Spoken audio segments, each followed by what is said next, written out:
Eh bien, bienvenue chacun d'entre vous. C'est toujours une joie, un plaisir de vous regarder du haut de la chaise. Ouais. Oh, Je m'excuse. Oh, c'est correct. C'est beau comme ça, Manon. Oui, oui, c'est une voix qui porte. Ce matin, je vais vous demander, si le cœur vous en dit, ça sera libre à vous, de faire quelques lectures dans les Écritures. Je vais vous faire participer, étant donné qu'on n'aura pas les versets sur l'écran. Alors, comme à la bonne époque où j'ai grandi dans l'Église, on n'avait pas toute cette technologie, là où j'étais, à tout le moins. Fait qu'on lisait dans nos Bibles, on suivait en regardant dans les Écritures. Fait que, de prime abord, je vous demanderais si quelqu'un veut bien me lire Romains chapitre 6, les versets 5 à 11. Je vais me servir de ça comme introduction parce que la semaine passée, vous vous rappellerez que c'est le Romains 6 qu'on avait lu. Alors, on va se remettre dans le contexte un petit peu pour poursuivre. Romains 6, quoi? Romains chapitre 6, versets 5 à 11. Okay. Oui? Alors, Jocelyne, s'il vous plaît. Non. Suzanne, pardon. Oui, je l'appelle tout le temps. Hein? Quand je t'appelle pas Suzanne, je t'appelle Jocelyne. Bon. Vas-y, ma petite sœur. Que dirons-nous? Chapitre 6, versets 5 à 11. En effet, si nous sommes devenus une même plante avec lui par la conformité à sa mort, nous le serons aussi par la conformité à sa résurrection. Sachant que notre vieil homme a été crucifié en lui, afin que le corps du péché fût détruit pour que nous ne soyons plus esclaves du péché. Car celui qui est mort est libre du péché. Or, si nous sommes morts avec Christ, nous croyons que nous vivrons aussi avec lui. Sachant que Christ, ressuscité des morts, ne meurt plus, la mort n'a plus de pouvoir sur lui. Car il est mort, et c'est pour le péché qu'il est mort, une fois pour toutes, il est revenu à la vie, et c'est pour Dieu qu'il vit. Ainsi, vous-même, regardez-vous comme mort au péché et comme vivant pour Dieu en Jésus-Christ. Amen. Amen.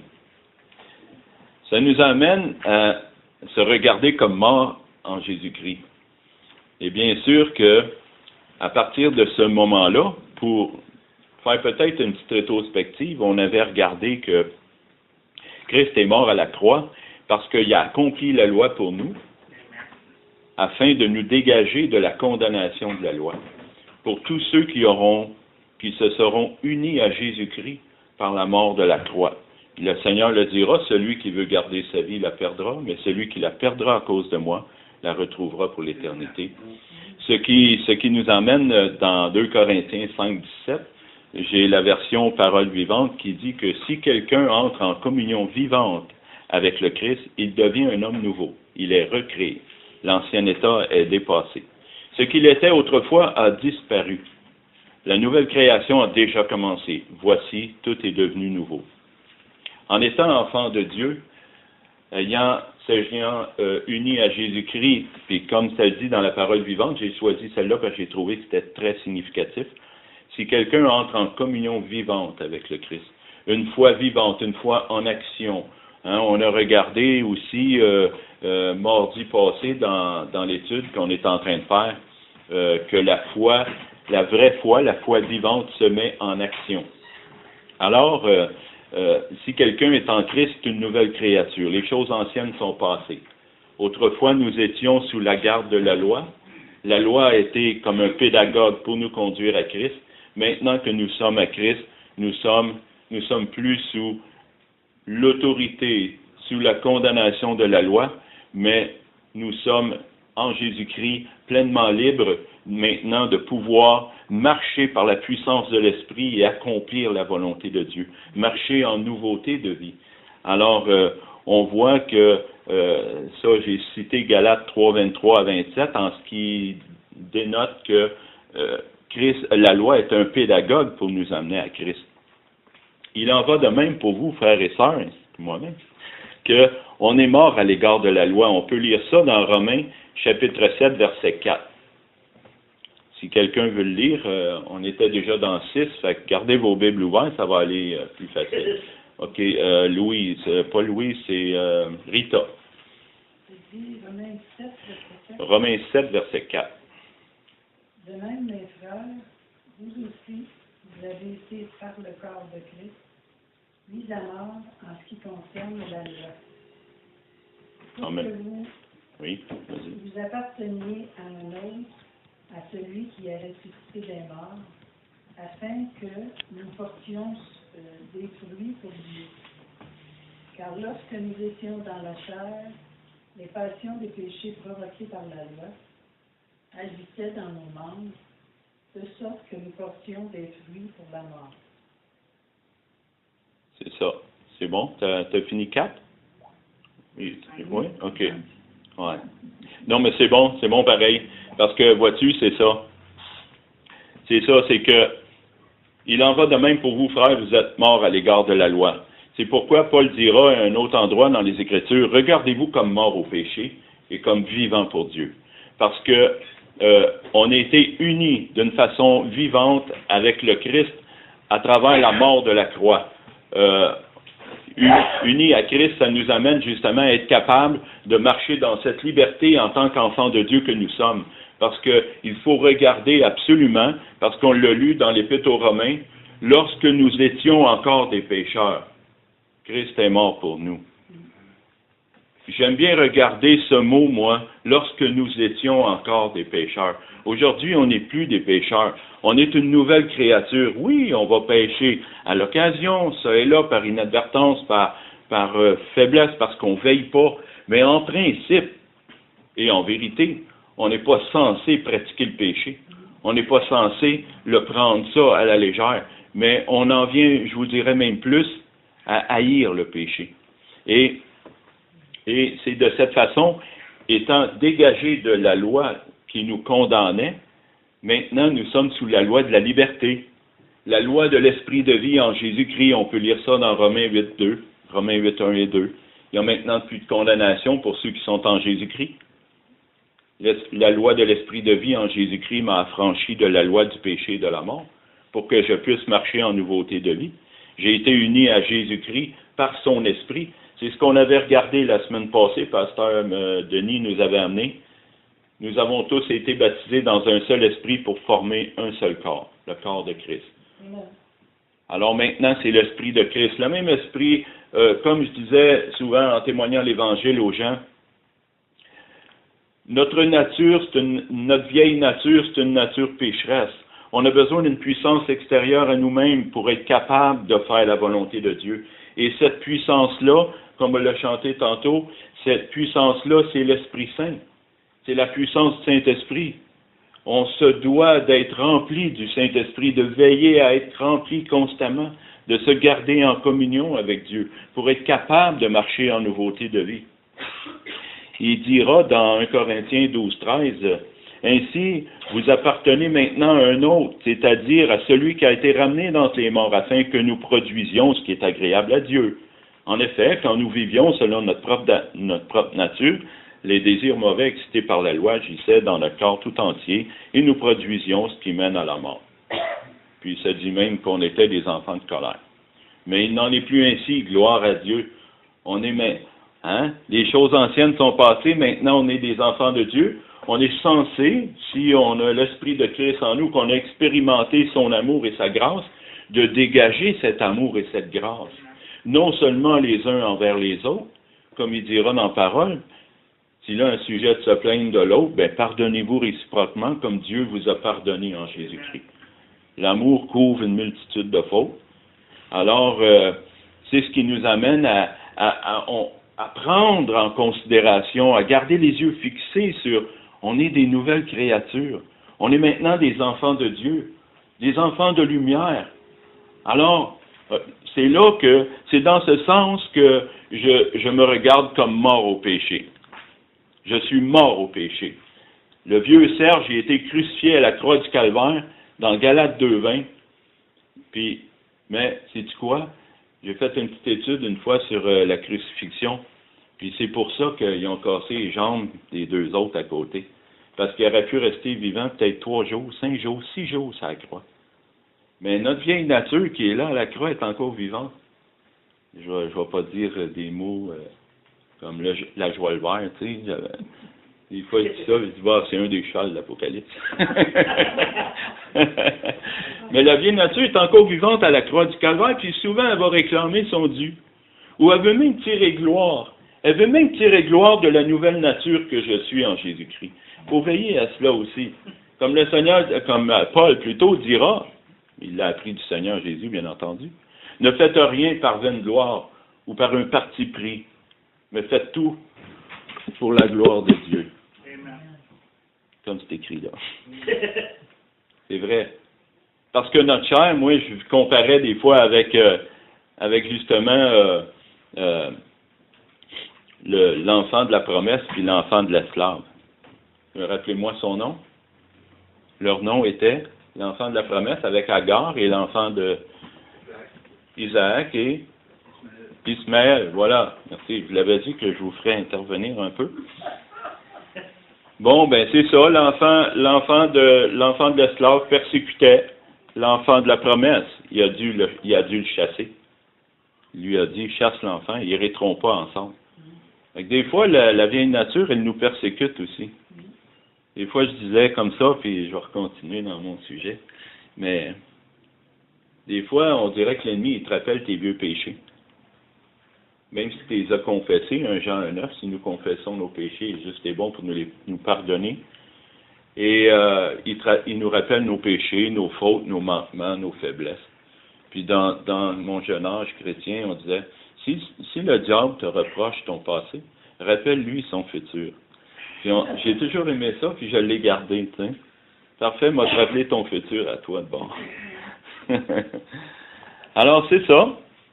Maintenant, nous sommes de nouvelles créatures. On va vous faire lire un passage des Écritures, mais il faut boire de l'eau.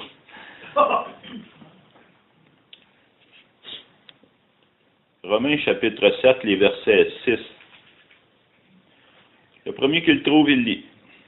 Mais maintenant, nous sommes dégagés de la loi, car nous sommes morts à ceux qui nous tenaient captifs, de sorte que nous servons sous le régime nouveau de l'esprit et non plus sous le régime ancien de la lettre.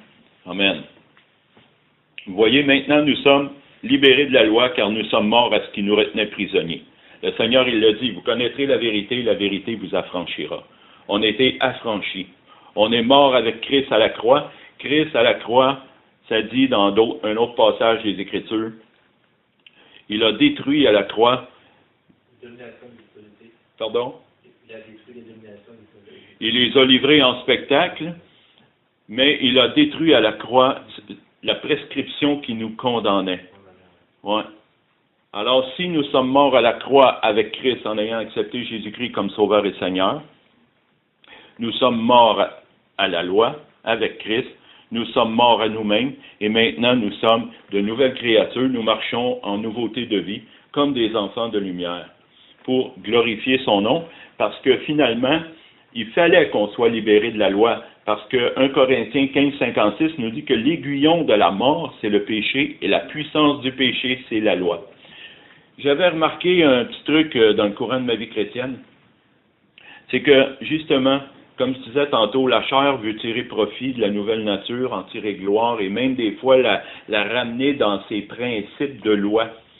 Vous savez, c'est vrai que c'est bien de se donner une discipline, de lire la parole, de prier à chaque jour et de venir aux réunions, et etc., etc. Tout ce qui pourrait être, qui donne une vie finalement de piété, pieuse.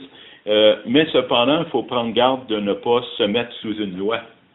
De se mettre ça comme étant une loi, puis que là où on va faillir, on va se sentir coupable, voire même condamné, parce qu'on aura failli. Il faut prendre garde de ne pas se remettre non plus sous la loi, que nos actions soient toujours motivées par l'amour de Dieu à travers mon frère, ma sœur, par l'amour de Dieu dans tout ce que je peux faire, et non pas être motivé par une loi quelconque. Parce que la puissance du péché, c'est la loi. Des fois, j'imaginais ça comme un traction aid que tu mets en dessous de la roue l'hiver parce qu'il spinne puis il est resté pris sur place. Envoie ici la loi en dessous du tower, tu vois, il va sortir de là. Ça lui donne une traction, une puissance. Il n'a pas, il spinne, mon gars. Continue à spinner à la croix. Reste là. Alors, Christ nous a racheté de la malédiction de la loi. Maintenant, on peut marcher en nouveauté de vie, étant des enfants de Dieu, des nouvelles créatures. Je vais regarder, je vais en sauter un petit bout, parce que ça a été préparé, il y avait déjà un certain bout de temps, puis c'était comme trop grand, tu sais, pour le temps que nous avons présentement. 2 Timothée 2,26 nous dit que Dieu, c'était pas, oui, 2 Timothée 2,25 plutôt, et 26, ça dit que c'est Dieu qui nous accorde la repentance, puis qu'une fois qu'on est dégagé des pièges du diable, on peut se soumettre à la volonté de Dieu. Et à présent, notre union avec le Seigneur, on est devenus des enfants de lumière. Je crois que ça, c'est 1 Jean 5, 19. On est devenus des enfants de lumière, comme je disais tantôt. C'est pour ça que Romains 8, 14 nous dit que tous ceux qui sont conduits par l'Esprit de Dieu sont enfants de Dieu. C'est une prière régulière, constamment devant Dieu, que je demande au Seigneur. Conduis-moi par ton Esprit, Seigneur. Parce que tous ceux qui sont conduits par l'Esprit de Dieu sont enfants de Dieu. Il est bon, des fois, peut-être de s'examiner soi-même et de voir si on est conduit par l'Esprit de Dieu.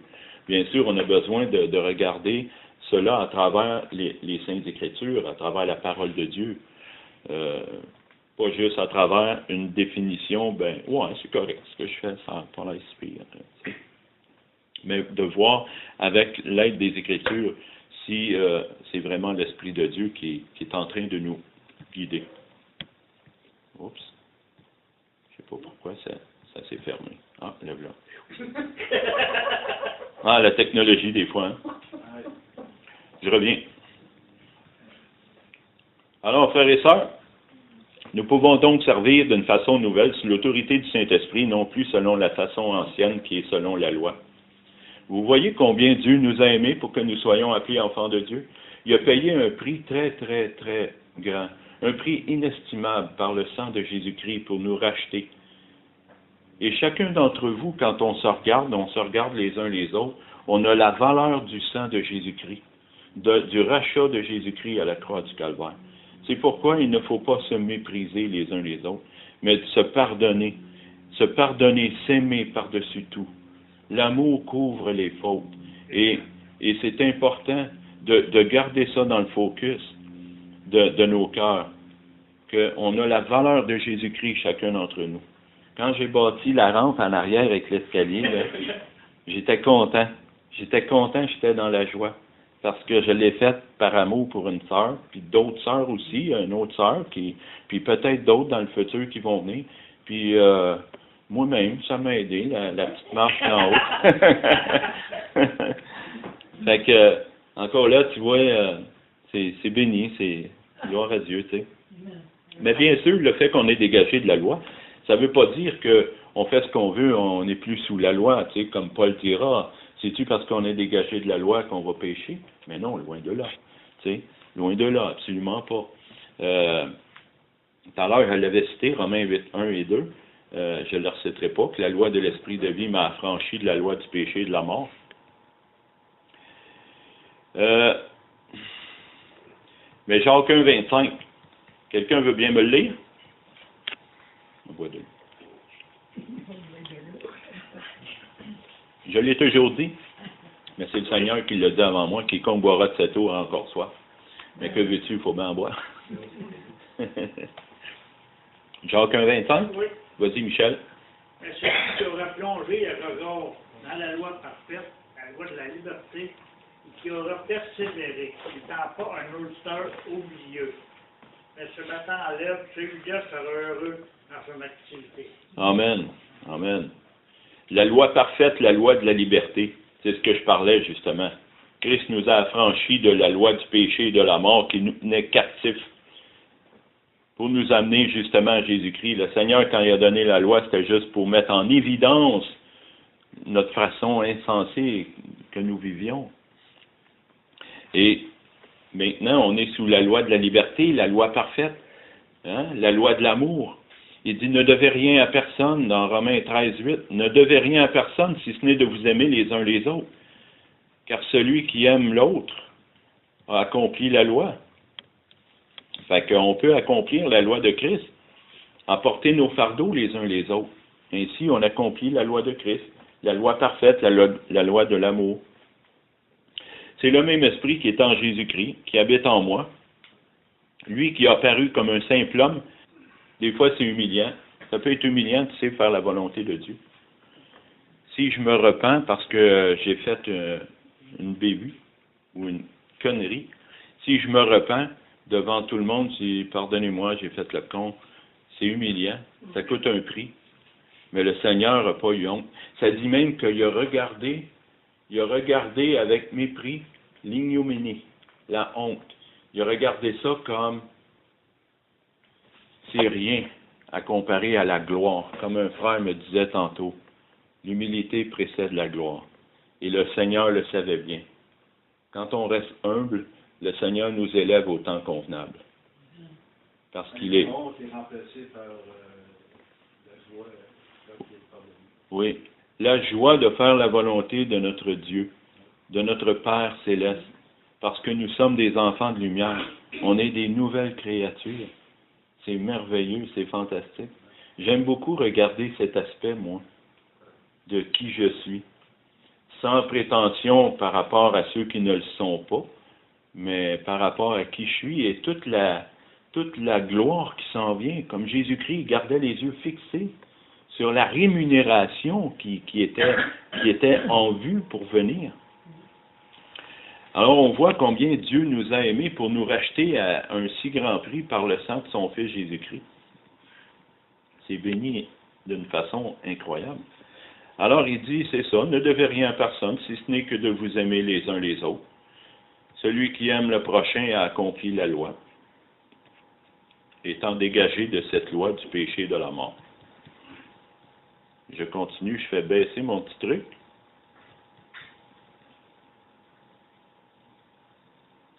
C'est pourquoi la parole de Dieu nous interpelle à s'examiner soi-même, comme je disais tantôt.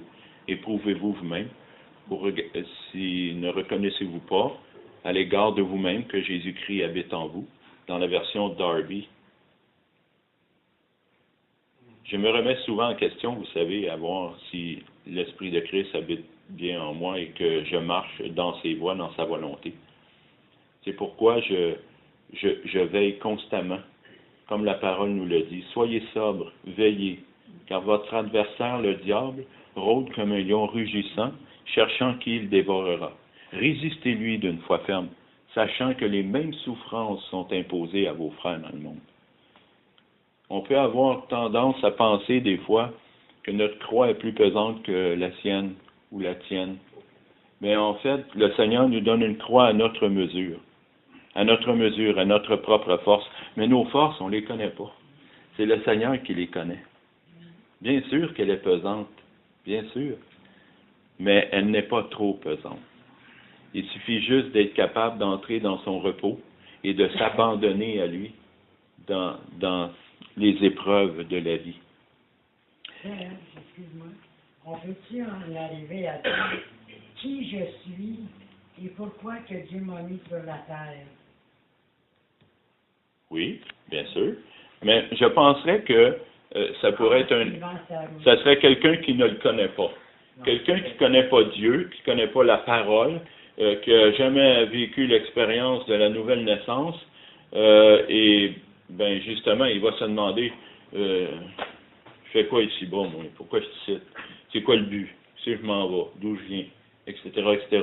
Pourquoi je suis comme je suis? Mais on peut se la poser pareil, même si on est chrétien, on est rendu à un niveau, on peut se poser la question, pourquoi que Dieu nous a mis sur la terre? Pourquoi qu'il nous a choisis? Ben, pourquoi il nous a choisis, la parole le dit. Non. La parole a dit qu'il nous a choisis par sa propre volonté, par son propre choix. Il n'y avait en Dieu, si ce n'est que l'amour, la grâce, rien d'autre pour qu'il nous ait choisis. C'est par pure grâce. C'est pour ça qu'il nous a choisis. Alors, après, à partir de cela, qu'est-ce qu'on fait ici? une fois qu'on est enfant de Dieu, que nous sommes nés de nouveau, eh bien, on est là pour refléter la gloire de Dieu, parce que son esprit, il nous transforme de gloire en gloire, de victoire en victoire, il façonne le Christ en nous, afin que nous reflétions le Christ, que nous propagions la bonne odeur de Christ partout où nous allons. À moins qu'on soit un très mauvais témoignage, là, ça ne sera pas la bonne odeur de Christ. Mais c'est la raison pour laquelle nous sommes sur la terre. Mais pourquoi tu m'as choisi à un tel âge, puis d'autres plus jeunes, d'autres plus vieux? C'est le... Par son libre choix, son libre arbitre. Dieu a le libre arbitre. Il y a pas de compte, Dieu n'a pas de compte à rendre à personne. Il le fait par libre arbitre. Purement. Puis des fois, on peut poser des questions à Dieu, puis il sait qu'il n'est pas obligé de répondre, puis il ne répond pas. Pourquoi tu as mis l'arbre de la connaissance du bien et du mal dans le jardin si tu savais qu'on en mangerait? C'est pas à toi de le savoir, je te réponds pas. Parce que tu ne trouveras pas la réponse dans la Bible. Pourquoi tu m'as choisi et tu n'as pas choisi lui? Par pure grâce. Compte-toi chanceux. Je peux rajouter, dans la parole de Dieu, on a une foule de réponses. La grosse question existentielle, c'est quoi mon but? Pourquoi Dieu a créé l'univers, la terre, pourquoi il a créé la vie? Ces réponses-là, ils sont dans les Écritures. Dieu est une création, mais aussi en tant que nouvelle création. Comme je disais tout à l'heure, la valeur que j'ai, moi, c'est pas la valeur que les autres regardent sur ma propre vie. La valeur que j'ai, moi, elle a la valeur de Jésus-Christ. Elle a coûté le sang du Fils unique de Dieu, et c'est la valeur que Dieu voit à ma vie. Il me voit comme son propre Fils, sa propre fille, à cause de Jésus. Il n'y a pas de plus grande valeur possible dans tout l'univers. Ça, c'est la... Puis si on le comprend, dans la parole. Et la parole va donner plein d'explications. Le rôle de la vie, maintenant que je suis une nouvelle créature, Seigneur, qu'attends-tu de moi? Dans quelle direction tu veux que ma vie s'en aille? Que veux-tu de moi? Il y a plein de réponses dans les Écritures qui sont données.